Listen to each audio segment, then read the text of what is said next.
សួស្តីអ្នកទាំងអស់គ្នាស្វាគមន៍កម្មកាន់វីដេអូថ្មីនៅក្នុងវីដេអូនេះគឺខ្ញុំនឹងបង្ហាញអ្នកទាំងអស់គ្នាអំពីរបៀបនៃការដំឡើងកម្មវិធី Zoom នៅលើ KOOMPI OS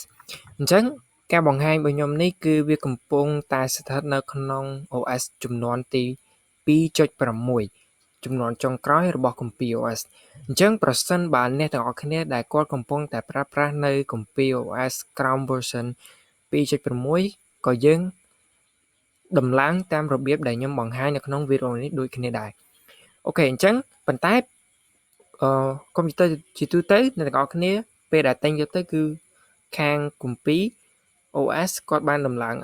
កម្មវិធី Zoom ឲ្យរួចរាល់ហើយអញ្ចឹងខ្ញុំធ្វើវីដេអូនេះគឺសម្រាប់អ្នកទាំងអស់គ្នាដែលគាត់ទើបតែកំពុងតែចាប់ផ្ដើមជាមួយនឹងKOOMPI ថ្មីថ្មោងឬក៏កុំព្យូទ័ររបស់គាត់អត់មានកម្មវិធី Zoom អូខេឥឡូវយើងចូលទៅកាន់ console ទាំងអស់គ្នាអូខេយើងចូលមកកាន់ console នេះហើយបន្តមកយើងវាយពាក្យថា pi ដក clear សញ្ញាដកអក្សរ S ធំ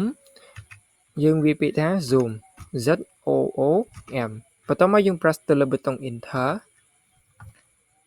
យើងបញ្ចូលនៅ password កុំព្យូទ័ររបស់អ្នកទាំងអស់គ្នាហើយ enter អូខេបន្តមកយើងចុចអក្សរ Y ធំតែមួយបានហើយអូខេបន្តមកយើងចុច enter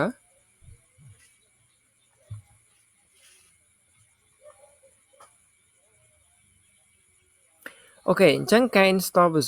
install Zoom របស់យើងគឺទទួលបានជោគជ័យការដំឡើងនៅកម្មវិធីផ្សេងៗឬក៏ការអាប់ដេតកុំព្យូទ័ររបស់អ្នកទាំងអស់គ្នាពេលខ្លះវាយូរឬក៏លឿនក៏វាអាស្រ័យទៅលើល្បឿននៃអ៊ីនធឺណិតរបស់អ្នកទាំងអស់គ្នាដែរអូខេអរគុណអ្នកទាំងអស់គ្នាសម្រាប់ការប្រើប្រាស់KOOMPIយើងនឹងជួបគ្នានៅវីដេអូក្រោយ